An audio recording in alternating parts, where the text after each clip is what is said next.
তো রেমিটেন্স যোদ্ধা ভাইয়েরা বিদেশের বিভিন্ন প্রান্তে আছেন। আপনাদের আজকে নির্বাচন কমিশন একটি বিজ্ঞপ্তি দিয়েছেন, আপনাদের এবার নির্বাচনে পোস্টাল ব্যালটের মাধ্যমে ভোট দেওয়ার শেষ সময় হচ্ছে 25 জানুয়ারি। অর্থাৎ আপনাদেরকে যে পোস্টাল ব্যালটটি পাঠানো হয়েছে সেই ব্যালটে আপনারা 25 জানুয়ারির মধ্যে আপনারা ভোট কার্যক্রম আপনাদেরকে সম্পন্ন করতে হবে। দেখেন, ভোট কি মার্কায় দিচ্ছেন সেটার থেকে জরুরি হচ্ছে আপনার ভোট প্রদান করাটা। যারা প্রবাসী রেমিটেন্স যোদ্ধা আপনারা রয়েছেন, আপনাদেরকে বিভিন্ন হেনস্থার মধ্যে পড়তে হয়। আপনি যখন ভিসার জন্য, আমি যেহেতু একজন রেমিটেন্স যোদ্ধার সন্তান, আমার বাবা দীর্ঘ 22 বছরের বেশি সময় বিদেশে ছিলেন। উনি মধ্যপ্রাচ্যে মূলত ছিলেন, উনি সৌদি, দুবাই, ওমান উনি ছিলেন দীর্ঘ অনেক বছর। অর্থাৎ আমি কুমিল্লা অঞ্চল একটা রেমিটেন্স যোদ্ধা অধ্যুষিত একটা এলাকার সন্তান। আমি দেখেছি আমার বাবা চাচারা বা যারা বিদেশে থাকেন তারা যখন বিদেশে যাওয়ার জন্য পাসপোর্ট করতে যান, পাসপোর্ট করার সময় থেকে তাদের দুর্ভোগ শুরু হয়। পাসপোর্ট অফিসে দালালি, তারপর হচ্ছে ভিসা যখন তারা হচ্ছে কিনতে যায় সেই জায়গায় হচ্ছে তাদের হচ্ছে প্রতারণার শিকার হতে হয়। নর্মালি ভিসার দাম থাকে 2 লাখ টাকা, 1.5 লাখ টাকা বা সরকারি মূল্য, অথবা যেই এজেন্সির যে মূল্য থাকে সেটা থেকে দালালরা উচ্চ মূল্য নিয়ে থাকে, 5 গুণ 10 গুণেরও বেশি হচ্ছে মূল্য নিয়ে থাকে ভিসার মূল্য। তারপরে হচ্ছে যেই অর্থ দিয়ে তারা হচ্ছে যেই চুক্তিতে তারা বিদেশে যায়, যে কাজের কথা বলে তাদেরকে বিদেশে নিয়ে যাওয়া হয়, দেখা যায় অধিকাংশ ক্ষেত্রে সেই কাজ দেওয়া হয় না, অথবা যেই বেতন বলে বিদেশে নিয়ে যাওয়া হয় অধিকাংশ ক্ষেত্রেই তাদেরকে সেই বেতনটি তাদেরকে দেওয়া হয় না, এবং ভাষা না শিখে যাওয়ার কারণে তাদেরকে দুর্ভোগে পড়তে হয়, কাজ শিখে না যাওয়ার কারণে তাদেরকে দুর্ভোগে পড়তে হয়। এর সাথে যুক্ত হয় এম্বাসির অসহযোগিতা এবং এয়ারপোর্টের হয়রানি হেনস্থা তো আছেই। এই সকল সমস্যার সমাধান নিশ্চিতকল্পে আপনার ভোটাধিকার প্রয়োগটি গুরুত্বপূর্ণ। কারণ যখন যে সরকারি ক্ষমতায় আসুক না কেন পরবর্তীতে, সেই সরকার যখন অনুধাবন করবে যে আগামী বছর আমাকে ক্ষমতায় আসার জন্য এই ব্যালট, প্রবাসীদের ভোট আমার ক্ষমতায় আসার জন্য একটি গুরুত্বপূর্ণ ভূমিকা রাখবে, তখন প্রবাসীদের সমস্যা সমাধানের ক্ষেত্রে তারা আরও বেশি মনোযোগী হবে। এয়ারপোর্টের সমস্যা সমাধানে মনোযোগী হবে, প্রবাসীদের যে এম্বাসিদেরকে এম্বাসিতে যেভাবে হয়রানি করা হয় সেই হয়রানি নিরসনে হচ্ছে মনোযোগী হবে, দালালদের নিরসনে মনোযোগী হবে, পাসপোর্ট অফিসের যেই দৌরাত্ম্য রয়েছে সেটি নিরসনে মনোযোগী হবে। অর্থাৎ আপনার যে অধিকার সেটি বুঝে পেতে হলেও আপনার ভোটটি আপনি প্রদান করুন, যে মার্কায় ইচ্ছা সে মার্কায় প্রদান করুন, কারণ আপনার পছন্দের প্রতিনিধিত্বে যেন সংসদে গিয়ে আপনার অধিকার নিয়ে কথা বলতে পারে। কিন্তু যদি আপনি ভোট প্রদান থেকে বিরত থাকেন তাহলে আগামী ইলেকশন পরবর্তীতে আপনার সমস্যা সমাধান কল্পে যেটি হবে সেটি হচ্ছে উদাসীন থাকবে সরকার। এখন আমরা বিশ্বাস করতে চাই জুলাই গণঅভ্যুত্থানে প্রবাসীদের যেই ভূমিকা ছিল, রেমিটেন্স শাটডাউনের মধ্য দিয়ে এই অভ্যুত্থানে তাদের সরাসরি অংশগ্রহণ ছিল, ঠিক একইভাবে স্বাধীনতা পরবর্তী সময় এখনো পর্যন্ত রেমিটেন্স আমাদের অর্থনীতির একটি অন্যতম কাঠামো শক্তি হলেও এখনো পর্যন্ত প্রবাসীদের দুর্ভোগ লাঘবে সরকার এখনো পর্যন্ত দৃশ্যমান কোনো পদক্ষেপ নেয়নি। সেটি নেওয়ার জন্য আমরা বিশ্বাস করি ক্ষমতায় আপনাদের অংশগ্রহণ প্রয়োজন। ক্ষমতায় আপনাদের অংশগ্রহণের জন্য আপনাদেরকে অবশ্যই আপনার ভোটাধিকার আপনি প্রয়োগ করুন, যাতে করে আপনার হচ্ছে পরবর্তীতে যেই ক্ষমতায় আসুক না কেন, যেই সরকার গঠন করুক না কেন, যাতে করে আপনার ভোটের কথা মাথায় রেখে তারা যেন নীতি নির্ধারণ করে। আমরা চাই না প্রবাসীরা শুধুমাত্র দেশে অবদান রাখার সময়ই থাকবে কিন্তু ক্ষমতায় কারা যাবে সেটি নির্ধারণে তাদের কোনো ভূমিকা থাকবে না, এই বিষয়টি আমরা চাই না। আমরা চাই প্রবাসীরা যারা কষ্ট করে, যারা পরিবার থেকে যোজন মাইল দূরে থেকে স্থানিক দূরত্ব যাদের সাথে আমাদের রয়েছে, দেখা যায় আমি যেহেতু ছিলাম, আমাদের বাবা চাচাদেরকে আমরা দেখেছি বা প্রবাসীদের সন্তানদেরকে আমরা দেখেছি, দেখা যায় তারা যেই পরিবার ছেড়ে শুধুমাত্র দেশের জন্য, পরিবারের উন্নয়নের জন্য, অর্থনৈতিক সমৃদ্ধির জন্য তারা বিদেশে থাকতে হয়। তো তাদের অবদানকে আমরা স্বীকার করি, তাদের হয়রানি বন্ধ হোক, এয়ারপোর্টের হয়রানি বন্ধ হোক, পাসপোর্টের দালালি বন্ধ হোক, ভিসা জটিলতা নিরসন হোক, এম্বাসির হয়রানি বন্ধ হোক, এবং বিশেষ করে অনেক প্রবাসী রয়েছে প্রত্যেক মাসে আমি 2-3টা এই বিষয়গুলো আমাকে ডিল করতে হয়। সেটি হচ্ছে যে প্রবাসী অনেক রেমিটেন্স যোদ্ধা আছে, বিদেশে গিয়ে হচ্ছে পরিবার বিচ্ছিন্ন একটি সমাজে তাদেরকে মৃত্যুবরণ করতে হয়, লাশটা আনার সময় দালালদের দৌরাত্বের মধ্যে তাদেরকে পড়তে হয়।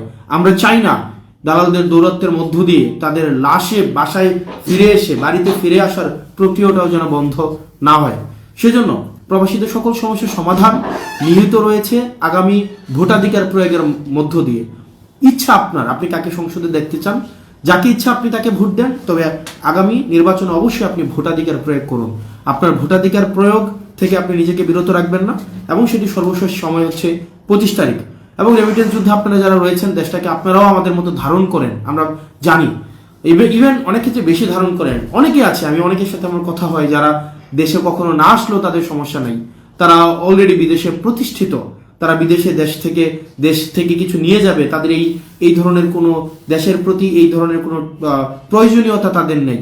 না থাকা সত্ত্বেও দেশের প্রতি তাদের যেই আন্তরিকতা, দেশের প্রতি তাদের যেই অকৃত্রিম যে কৃতজ্ঞতা, দেশের প্রতি তাদের যেই দায়বদ্ধতা, সেই দায়বদ্ধতা আমাদেরকে আরো বেশি দায়িত্বশীল করে। কারণ তারা দেশকে দিচ্ছে, দেশ থেকে আসলে কিছু নিচ্ছে না।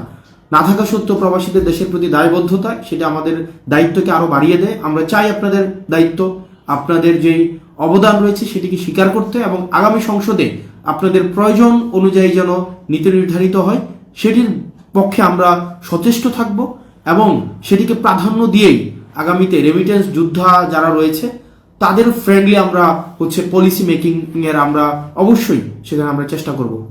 যেখান থেকে আপনারা দেখছেন, আপনারা রেমিটেন্স যোদ্ধা যারা রয়েছেন, আপনারা অবশ্যই ভোটাধিকার প্রয়োগ করুন, যাতে করে আপনাদের এই সমস্যাগুলো লাঘব হয়, যাতে করে আপনারা আর হয়রানির শিকার না হন। এবং যে বিষয়টি সেটি হচ্ছে যে হ্যাঁ ভোটের পক্ষে অবশ্যই আপনারা থাকেন। আমরা চাই, আমরা আর আগের মতো দেশটাকে আর বিকিয়ে দিতে চাই না। আমরা চাই না আগের মতো পুরনো যেই সিস্টেমে আমাদের দেশটা রয়েছে সেইভাবেই আমাদের দেশটা চলুক।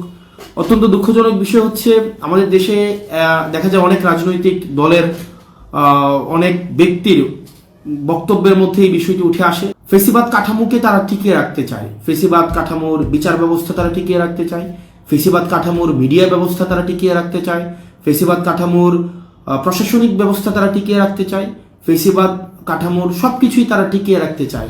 অর্থাৎ তাদের কাছে ব্যাপারটা এমন যে ফেসিবাদ কাঠামোর সবকিছুই ভালো, শুধু হাসিনা ছাড়া। মানে হাসিনা ছাড়া ফেসিবাদ কাঠামোর আমার সবকিছুই লাগবে।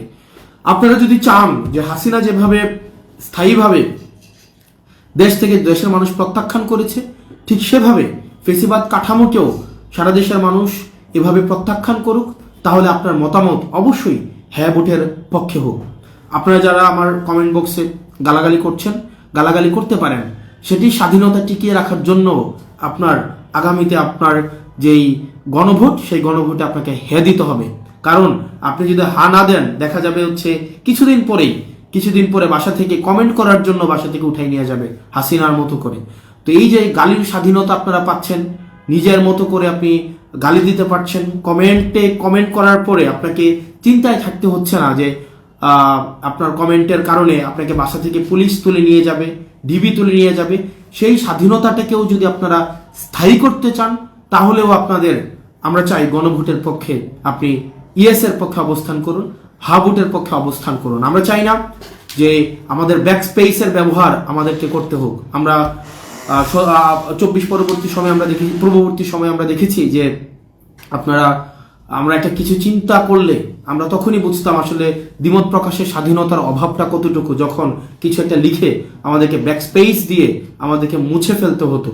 আবার যদি আমাদের ব্যাক স্পেস ব্যবহার না করতে হয়, তাহলেই আমরা চাই আপনার এই গণভোটে আপনারা হের পক্ষে অবস্থান নিন। এবং আমরা যারা এখন বর্তমানে বলার চেষ্টা করছেন আমাদের ফেসিবাদ কাঠামোর সবকিছুই লাগবে, শুধুমাত্র হাসিনা ছাড়া, তাদেরকে প্রত্যাখ্যান করতে হলেও আপনারা হা ভোটে অবস্থান নিন। এবং আমরা চাই আপনার এই গালি স্বাধীনতা অব্যাহত থাকুক, আপনার এই দ্বিমত প্রকাশের স্বাধীনতা অব্যাহত থাকুক। আপনি যেন নির্বিঘ্নে, আপনি যেন রাষ্ট্রের যিনি সর্বময় ক্ষমতার অধিকারী যিনি হবেন, তাকেও যেন জিজ্ঞেস করতে পারেন যে আপনার ইনকাম কত এবং আপনি কিভাবে আপনার ব্যয় নির্বাহ করেন।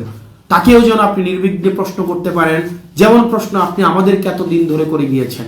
কিন্তু বিষয়টা যদি এমন হয় যে প্রশ্নটা শুধুমাত্র নির্দিষ্ট একটি শ্রেণীর জন্য বরাদ্দ, আপনাকে মস্তক অবনত ভাবে আপনাকে ক্ষমতার সামনে মাথা নত করতে হয়, তাহলে সেটি হবে আমাদের এই 24 অর্জিত স্বাধীনতার অবমূল্যায়ন। সেজন্য আমরা যদি স্বাধীনতাকে স্থায়ী করতে চাই, আমরা যদি প্রশ্ন করা অব্যাহত রাখতে চাই, দ্বিমত করা অব্যাহত রাখতে চাই, এই গালির স্বাধীনতা যেটি আপনি আমার কমেন্ট সেকশনে প্রয়োগ করছেন সেটি যদি অব্যাহত রাখতে চান, তাহলে অবশ্যই অবশ্যই আগামীতে গণভোটে হের পক্ষে আপনার ভোটটা হোক।